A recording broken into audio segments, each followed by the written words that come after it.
excellent. To just give us a little bit of a sense of who is in the room, where you're calling from. Just briefly tell us where you are, where you're dialing from, and we will take it from there in about a minute or so. Thank you.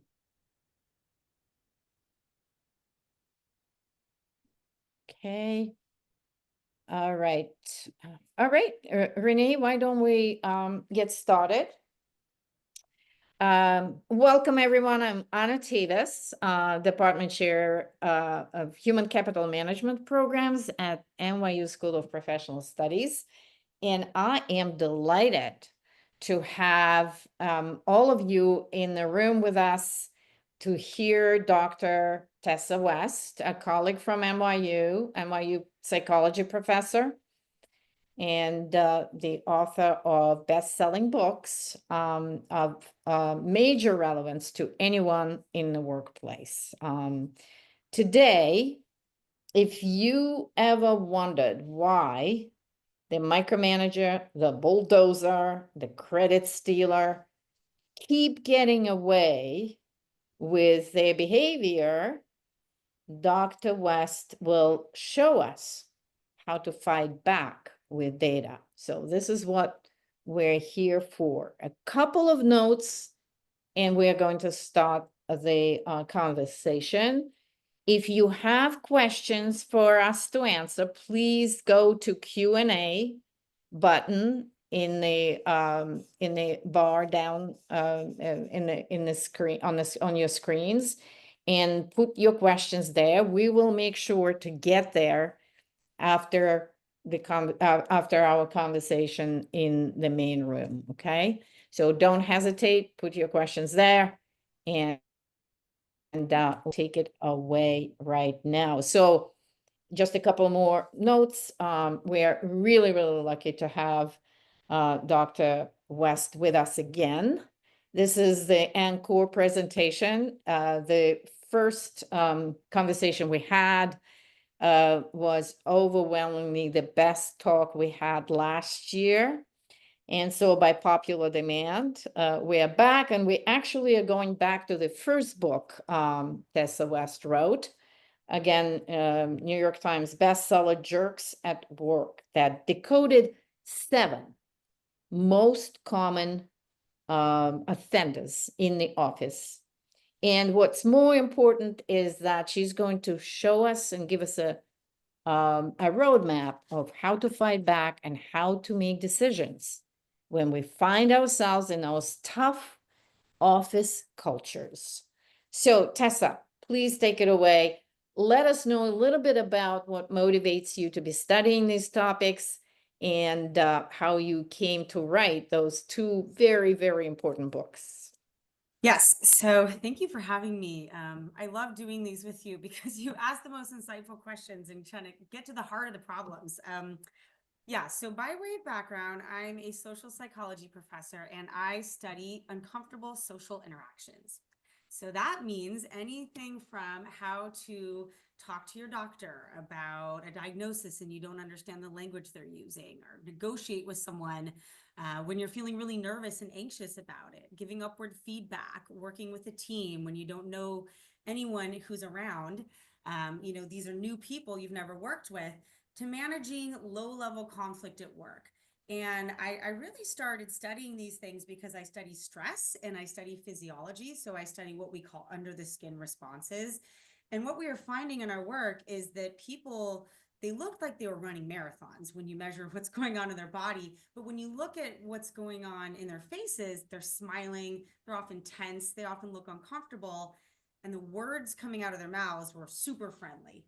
You're great. I love everything about this interaction. So you have all these kinds of mixed signals going on in communication that make it really tough for us to deal with these uncomfortable situations. And I spent about 20 years really documenting these, navigating around these, trying to figure out how we can improve these interactions. And then around the time I got tenure, I got my first big kind of leadership role in my department of psychology. and I became a jerk, a pretty big one. And I became a bulldozer. That's kind of the jerk who, really wants to push through things and get everyone on board. One of my colleagues was crying because I moved her office to a place she hated.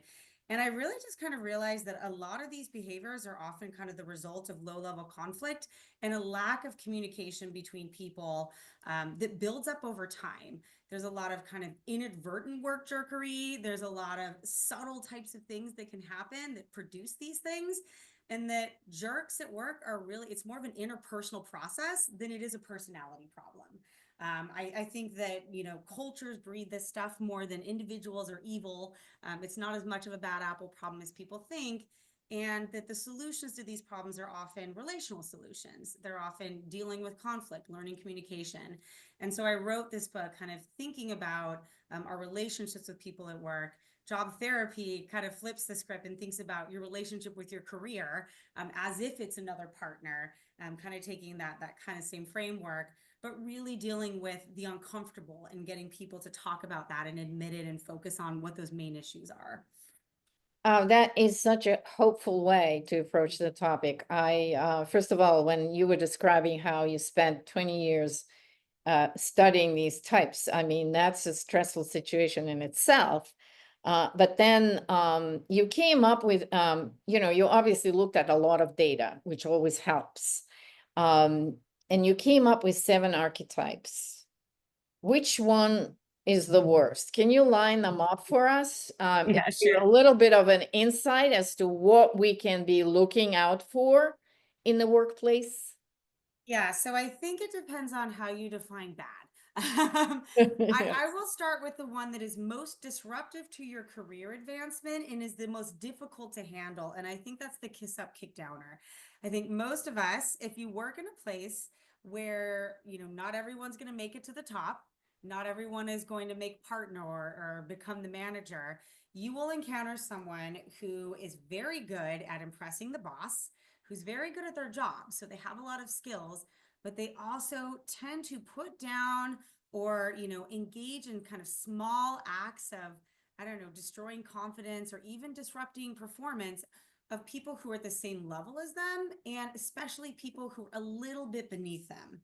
And they do this in a way that is very difficult to detect for the people who are, above them, for their bosses and their bosses' bosses. Kiss up, kick downers are very good at reading the room. So they know who has status. They know who they can kind of gossip to and who they can't gossip to. They know who it's safe to kick down to. And I think because of that, most of us feel really ill prepared when we run into one of these people. We want to run to our boss and say, this person's trying to take me down. And then your boss tends to roll their eyes at you and say, oh, you're just jealous of them, because they're such a top performer. So I think that is a common one that a lot of people feel like they're just really ill prepared for, that most people will encounter. Most current graduates, coming out into the workplace for the first time, that's the one that really hits them hard. I think that, the most psychologically damaging one is the gaslighter. I take that word pretty seriously. I think it means someone who is isolating you socially with the intent of creating kind of a false reality. And often that false reality is done in the intent to, help that person advance, but it involves a lot of subterfuge and dishonesty.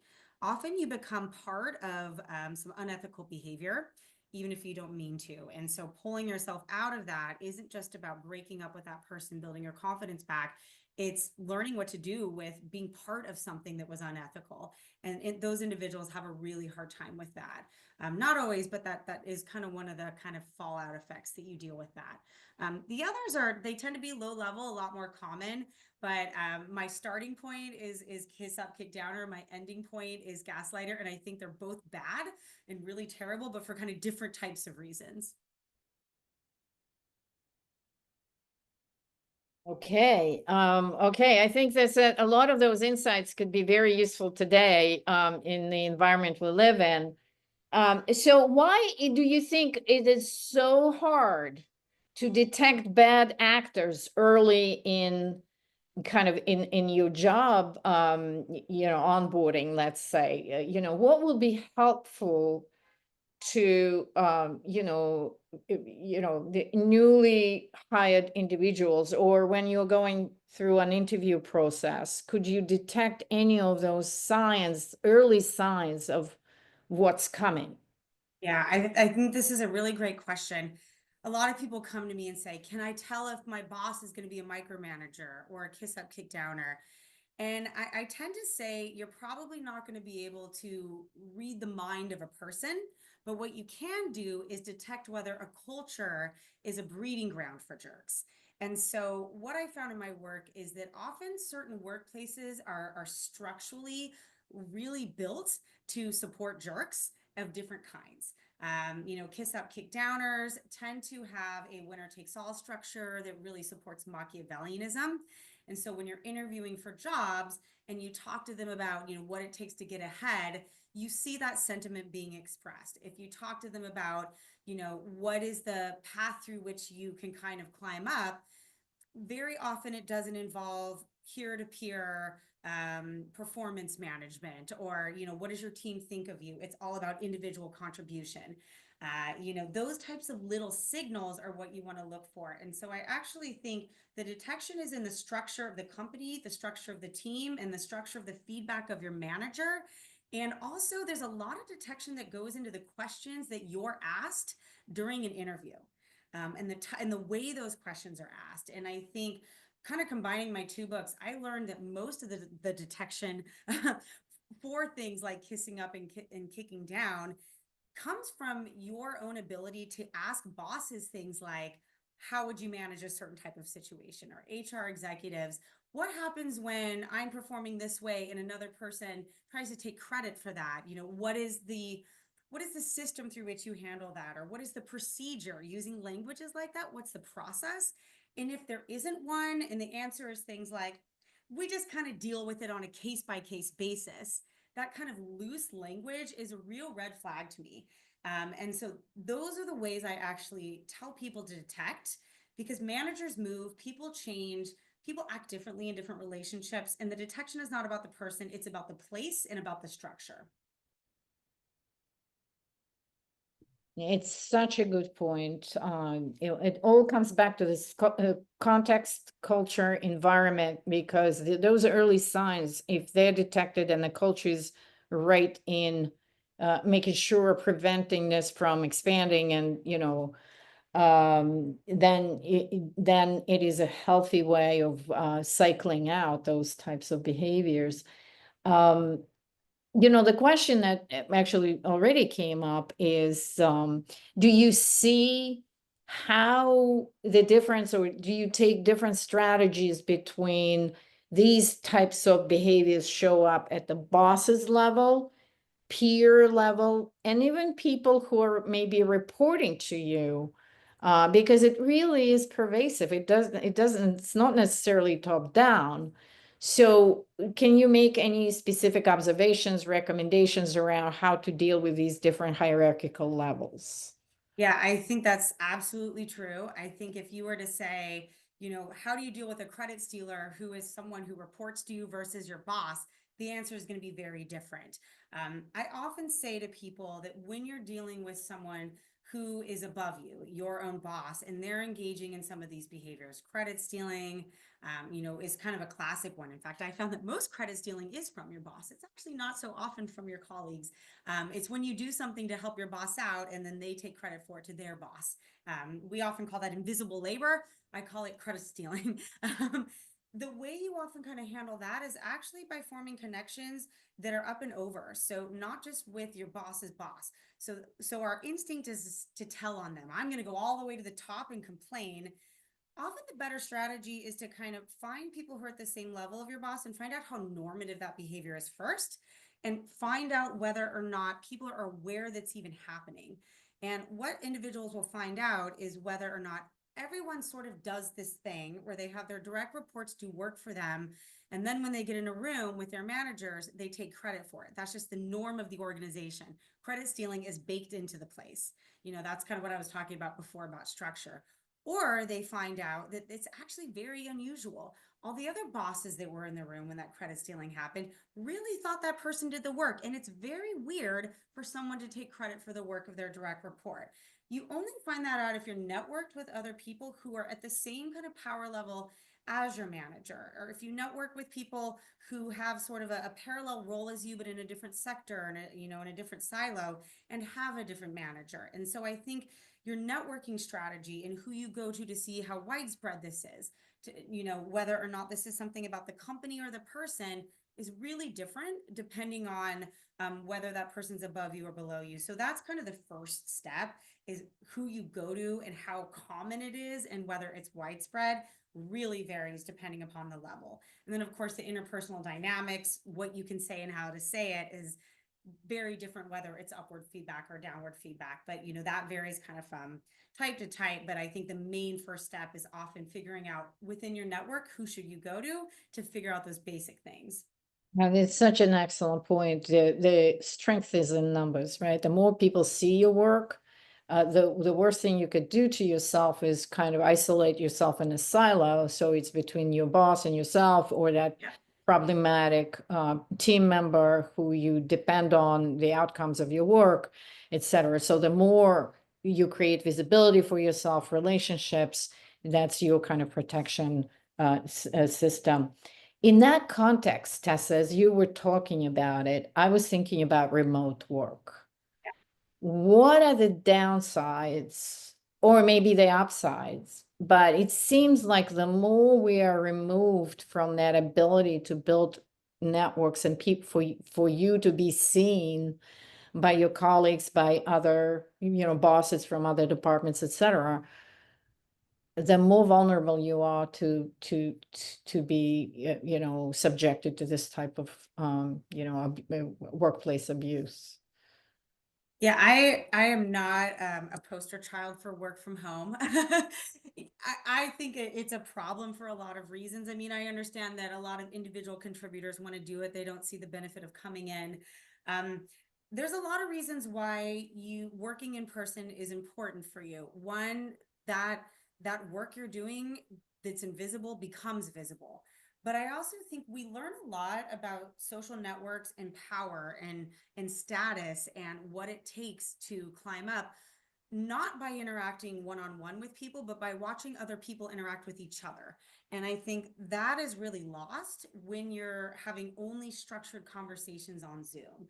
You can get a little bit sometimes if it's a team meeting, but almost all of those cues that we learn in the workplace and in life, they happen in informal contexts. They're not happening, in that boardroom meeting or in that practice presentation meeting or whatever. They're happening in the hallway. They're happening, in line at the coffee shop.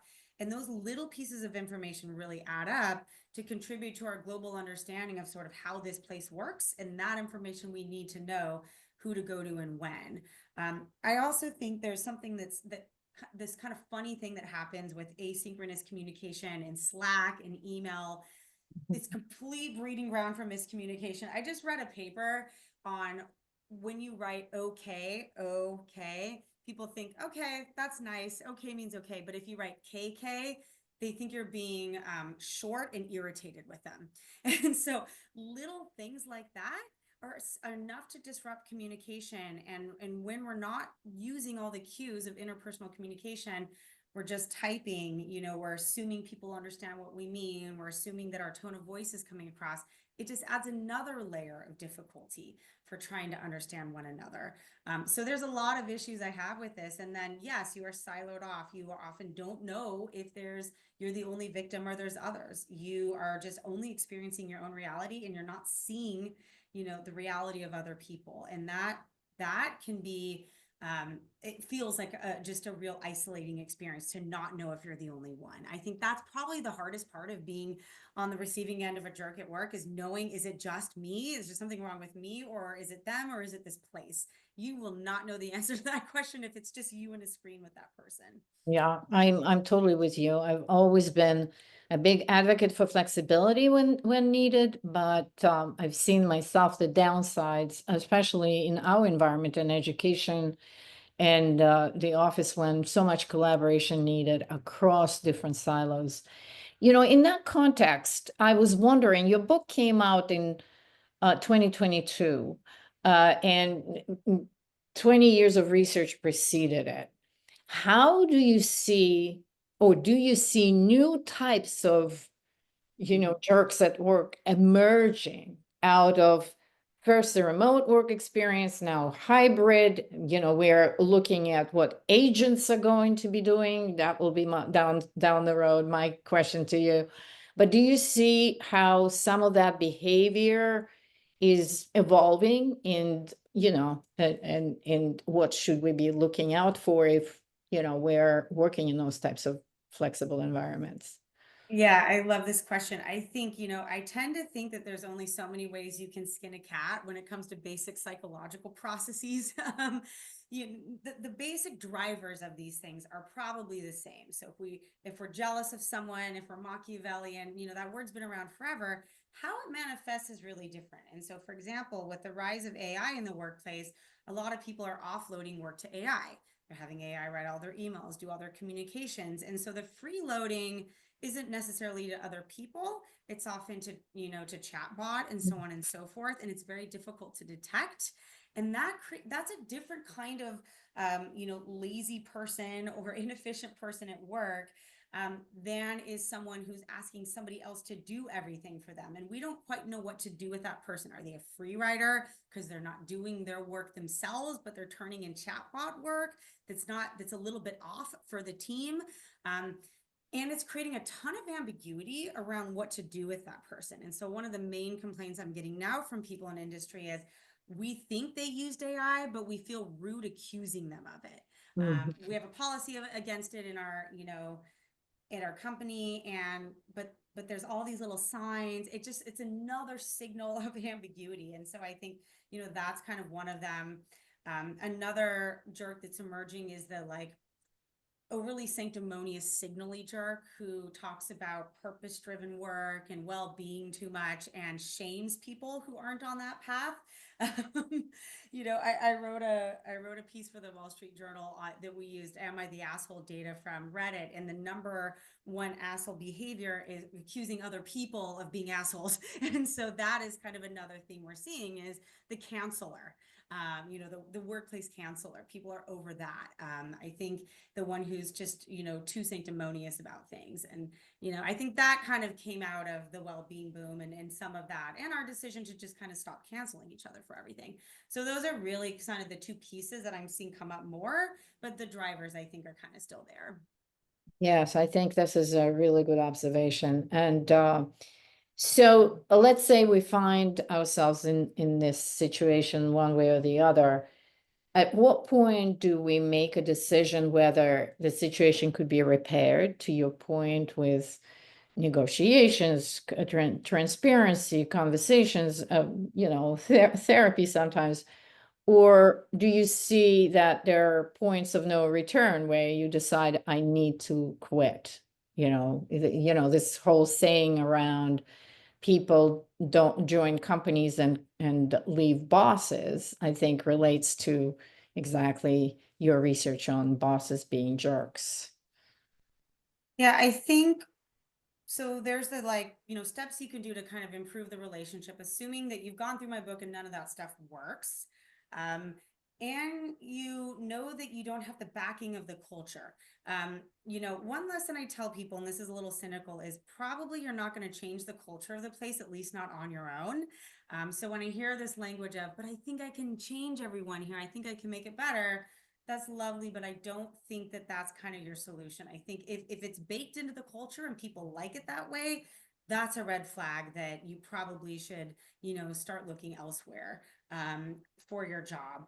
And I also think that people have to have an honest conversation with themselves over how much locus of control they want. If you're willing to give up some control to this other person and let them, live in your head and take up that part of you, because there's other aspects of your job that you like, you make a lot of money, you like the commute, in exchange, you're giving this piece of yourself up. You're allowing your blood pressure to go up 20% every day. You're missing an hour of sleep because of this colleague. that's okay, but you need to be honest with yourself about what you're giving up and what you're keeping, what it's costing you to stay there, what this relationship is costing you in terms of your health, in terms of your relationship with other people, and so on and so forth. Rationalizing it, I don't think works. I think understanding the cost and then deciding you want to keep that cost is one thing. Telling yourself it's not that bad, I disagree with that strategy. So I think those are kind of the two main things you really want to ask yourself before you start entertaining options of leaving. And I'm not a fan of quitting before looking. I think you can kind of start dating other careers. You can start networking before you quit. Jumping right off is rarely a good idea, because you're going to want to just kind of come back and slide back into that relationship, because it's very scary out there when you're going, unemployed into something. Yes, yes, that's a really good point. A couple of questions around that. It seems like, speaking about culture, we are going through cycles of different cultures. We've been up until, right around before COVID, we were all about engagement and well-being, et cetera, et cetera. And now new language emerged basically to cover up for the same, pretty much all familiar phenomenon. It's called the founder mode, right? Based on Silicon Valley types, how people are expected to almost be in an abusive relationship with their organizations.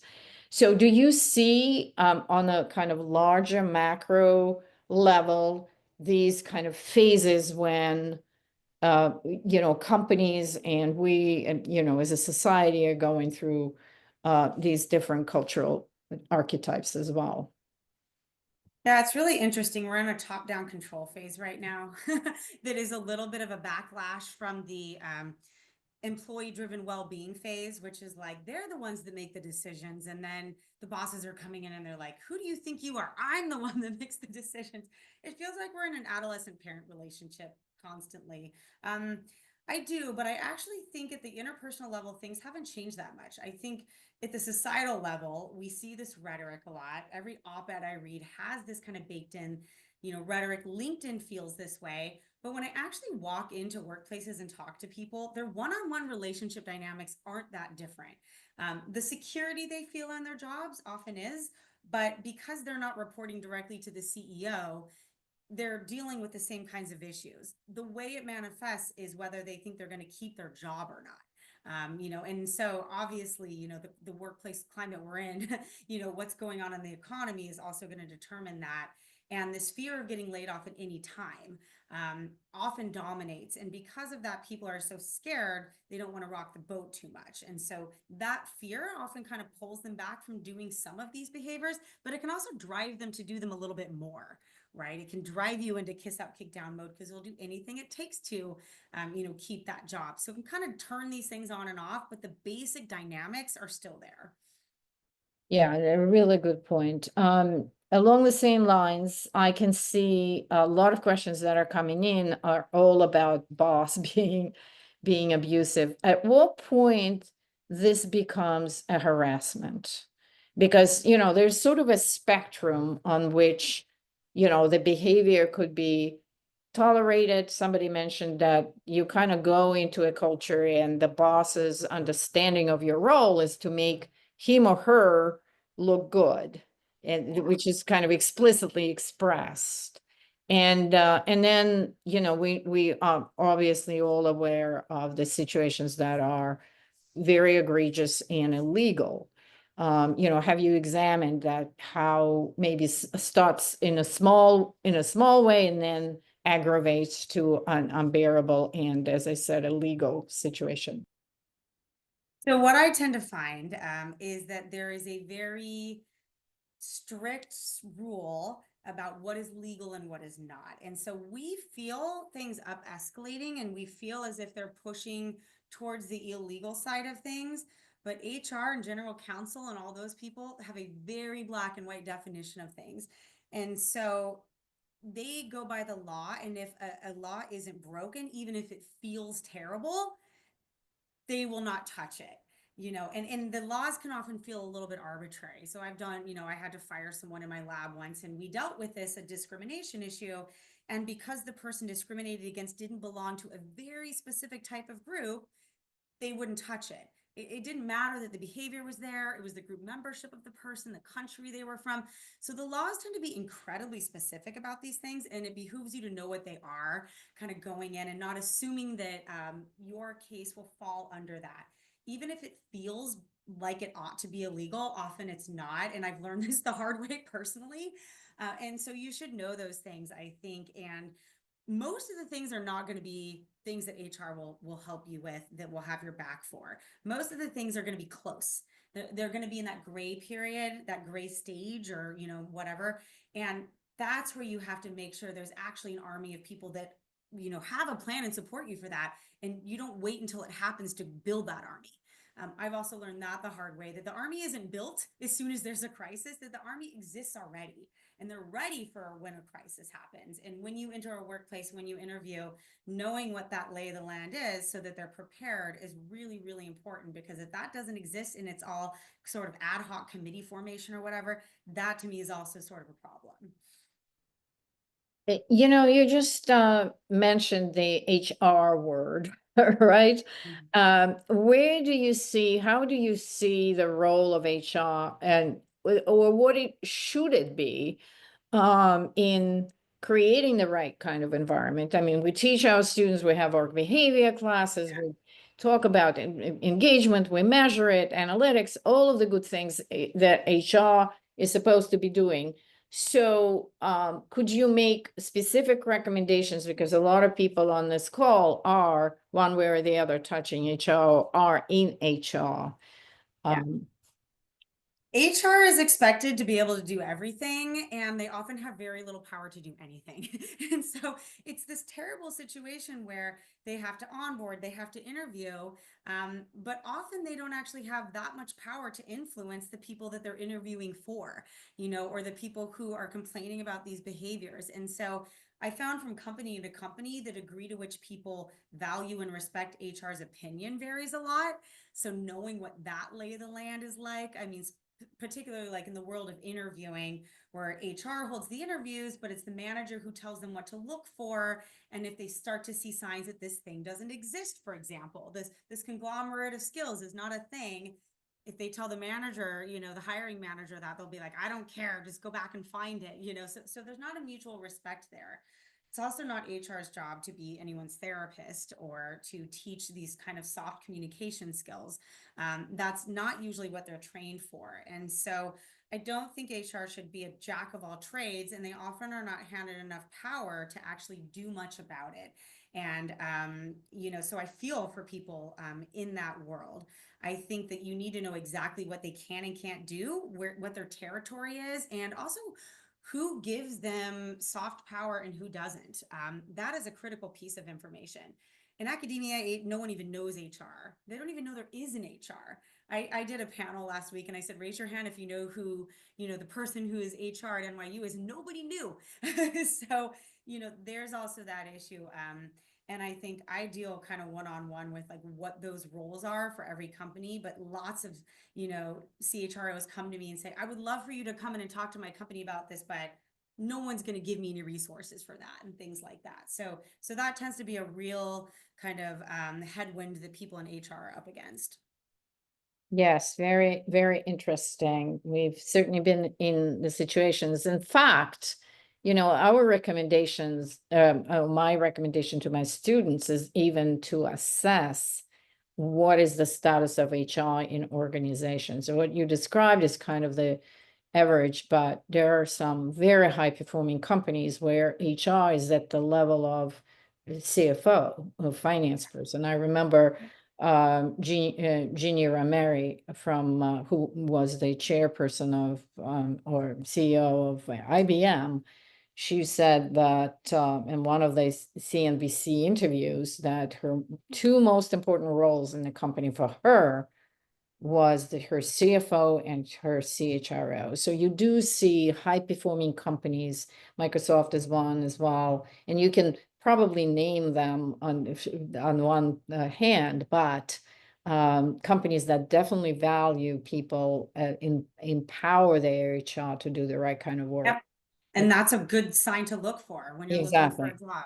Yeah. Exactly. I totally agree with you in the interview process itself. So this could be a tricky question that I've been thinking about, because I always think that there is some silver lining, even to the worst situation at work. I personally learned a lot from very difficult bosses that I worked for.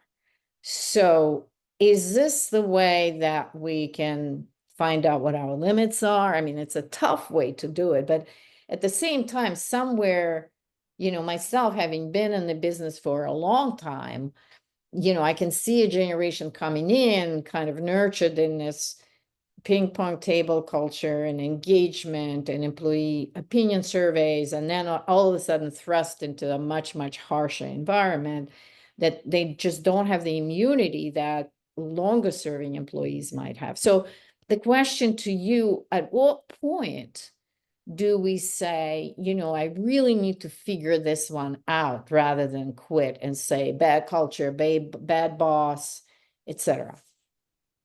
Yeah, I think some of us have kind of more of a stomach for these things than others. And I'm totally with you on this. I think certain cultures are kind of, and not just generations, but also just nationalities, professions, are trained to deal with this stuff more than others, or are trained to take it, or trained that it's actually part of that role is to learn how to respond to that. You need to learn how to have uncomfortable conversations. You need to learn how to be direct when someone is, pushing against you or being disrespectful. You need to learn how to set boundaries with a micromanager. Those are all skills that you should be learning right now. I think that if you are not doing those things, if you are not trying to learn those skills, if instead you're actually actively avoiding those things, you're actively avoiding having an uncomfortable conversation, learning to set boundaries, or talking to, giving upward feedback in a way that's specific and particular, that's not a good sign for you. I think all of us need to be in some of those situations to learn those skills. And if we just run every time, or we run to somebody else to complain, that is not a good thing. I think most workplaces at some point you're going to encounter these. So if you quit, you're just going to find it somewhere else. Hopping from place to place is also not the solution. And I think before you do that, find people who are good at managing these things, try to network and talk to them first about how to manage these things, instead of saying, I'm so overwhelmed, I'm so scared, I don't want to learn the skills for these things.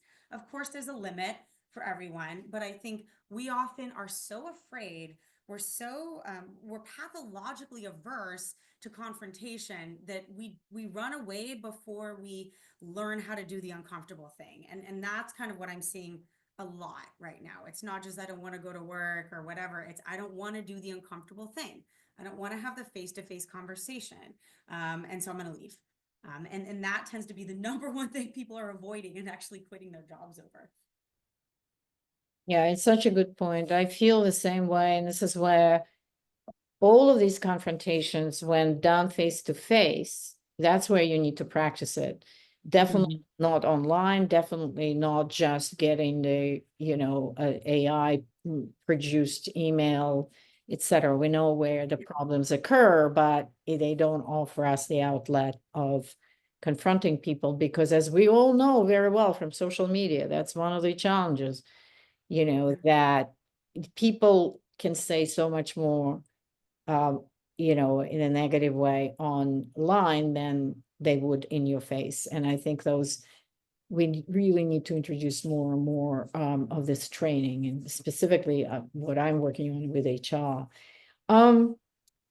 So what I want to do before we get to the questions, and by the way, we are already answering a lot of questions as we go through this, is to take us back to your first talk about job therapy, because we don't want to kind of open a Pandora box and say, these are all the difficulties, these are all the challenges, because what I'm seeing in the questions now, who do I go to if trust HR, who is going to support me, et cetera, et cetera. So job therapy, how do we find that space where, first of all, we have the skills to deal with these situations, be able to diagnose, et cetera, assess when we should quit if it's in a situation couldn't be fixed.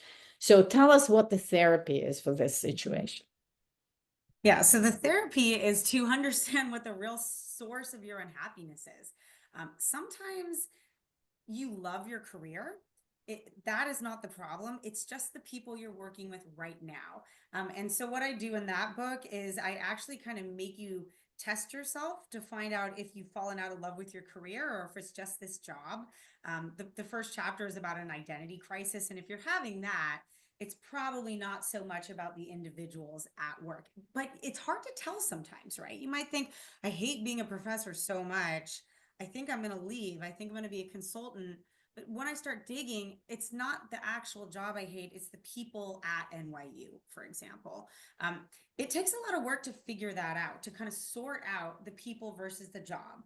The skills that how you're executing on those skills here versus how you would execute on, elsewhere. And so each of those chapters kind of frames your relationship with your job in a different way, whether you're falling out of love with it, whether you're having an identity crisis, or whether you feel underappreciated and you're not getting a raise.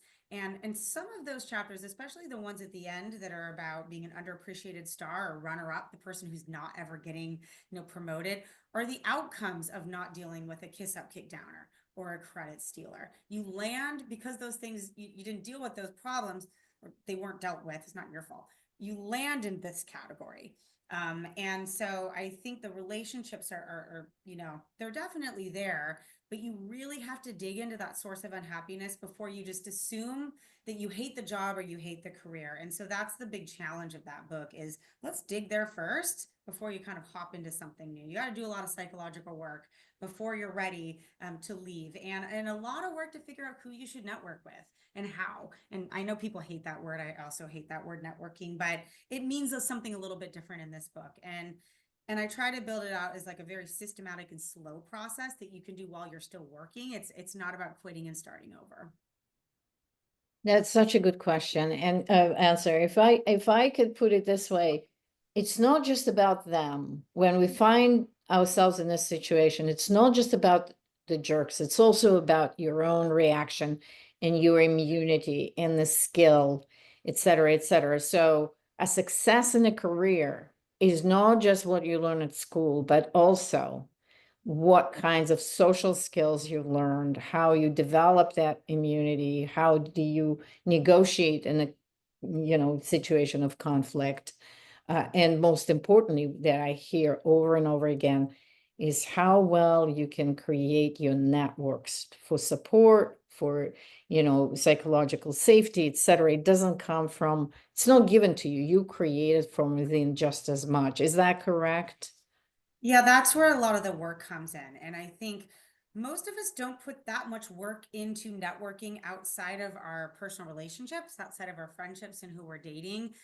We go to work and we deal with those work people, or we go to LinkedIn and we're strategic about friending people in companies that we might want to work for, but we don't do it to information gather. We don't do it to kind of learn about what the day in the life of a job is like. And that's kind of the shift in thinking I want people to do. What is it like to work there in ways that are not advertised on the website? How well do people know each other there? Are there networking opportunities that fit the way I like to network? What's surprising about this job that nobody told you? What are the biggest shockers that you weren't prepared for? Those types of things are what network connections can help you with. And those are not answerable by Googling stuff. And I think those are kind of the questions that you need answered as you start thinking about kind of transitioning out and figuring out how much of it is me and how much of it is them. That's an excellent way to put it. So could you share with us what you're working on next? I'm sure there's a next big project. So we have jerks at work. You kind of identified the types. Then you created job therapy where you analyzed the most, efficient, healthy ways of dealing with these types of situations, creating your career based on a lot of psychological foundation that is often not much discussed in our educational system, et cetera, other than saying go and network, which means ask people for jobs, ask people to hire you, which is definitely the wrong way to network. So what's next, Tessa? Oof, that's a big question. I don't have another book on the horizon yet. I think I'll take a little breather for that. I think, we're in a weird time right now. And so kind of figuring out what research we want to do. One thing that we're thinking a lot about now is how AI is affecting the way that we think about interpersonal interaction. And we're using it as a tool. So a couple people in there are like, what's wrong with using AI at work? Nothing is wrong with using AI at work properly, as long as it's allowed. I think that a lot of us are now going to be in a world where it's going to be forced upon us in one way or another, and figuring out how AI can be utilized in a way that's productive, in a way that we can interface with it, in a way that it can coach us and teach us things, I think is really critical for application. And I worked with LinkedIn for their role play AI, where I taught it to do things like bait and switch you and reverse blame you. All these things that like awful people do in marriages, I taught an AI bot to do to you. So that is an application, but I also think just using AI in science to understand basic questions. And so, for example, in my lab, we found that it's very difficult in teams to identify when someone shares a piece of information. Simple, simple. Did they tell the team that the shirt was yellow? Should be easy to know that by watching a team discuss. It's actually quite hard to detect that because you get interrupted and someone restates it.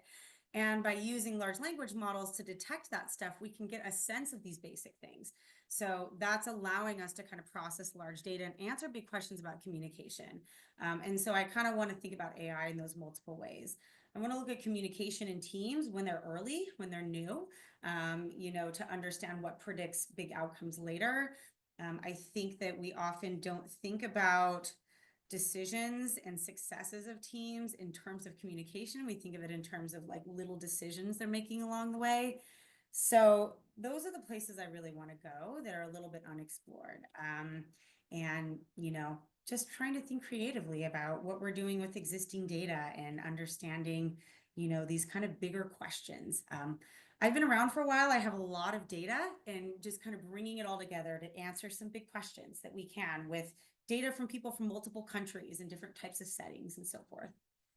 Yeah, I really like this answers. We are coming to our fourth annual Coaching and Technology Summit. And the center of that summit that we will have here at MIU on the 7th and 8th of July. We're going to look at multiple companies that are trying to crack the code on exactly that relational connection to AI, through AI coaching, mentoring, and now it's, a lot of interest in developing team dynamic in the hybrid teams where they have agents operating as team members, right? So how will this affect the dynamic on the team? What kind of jerks are going to be generated by those types of environments? I think yeah. is going You to can train agents to do whatever. I also like to say, when we're talking about building this muscle and how people often quit because it's uncomfortable, one thing you could do is use these coaching tools to train to practice. yeah. It's a fairly risk-free environment to practice some of these things. And I think for people who are feeling sheepish or unsure of themselves, this is just a wonderful opportunity. We know that people who don't have access to therapy are often much more likely to do it if they can use AI. And so I think getting over the hump is going to be really important. Yeah. Interacting agents scares me. I want to do work on that with these kind of tabula rasa agents where you can train them to do different things. But yeah, it's fascinating. Yes, and I think that, there's been a lot of conversation about bias built into those systems, but you could also build a positive bias that we're finding. And we are actually running an experiment in our department right now with all full-time faculty and administrators all using AI bots to see how it could apply to the higher ed environment.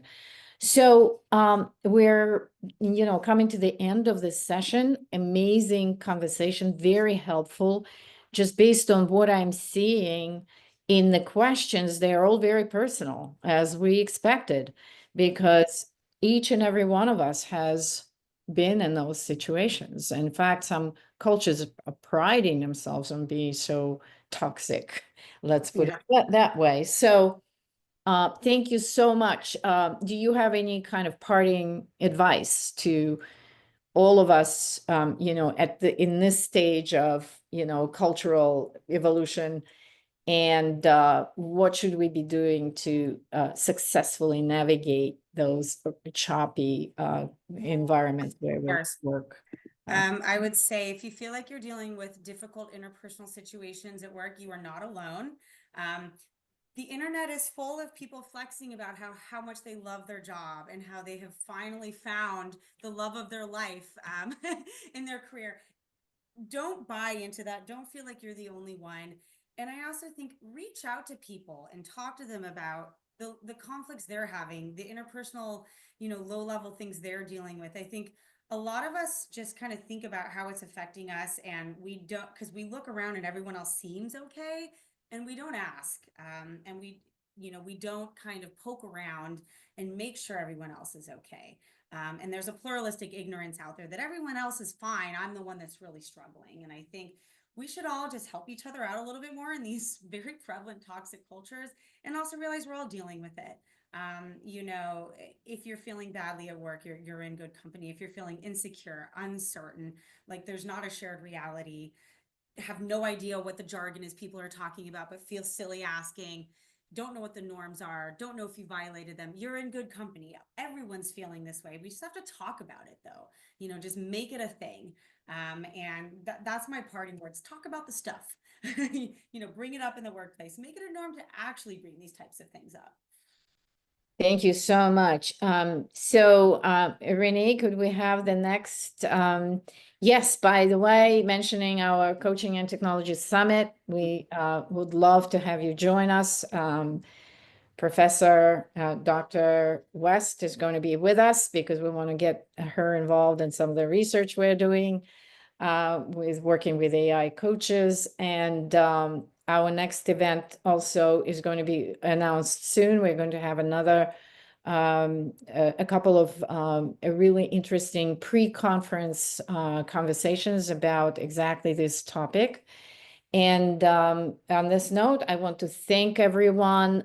This recording is going to be shared with all of you, and I very highly recommend that you pick up Professor West's book, both of them, and it's going to be very educational as well as very helpful advice to all of us. I enjoy thoroughly reading those books, even though I myself teach about these situations. So please join us at our next event. You will be getting information about it pretty soon. And I want to wish you a really great end of the week and a great weekend. Thank you so much. Thank you. Bye, everyone.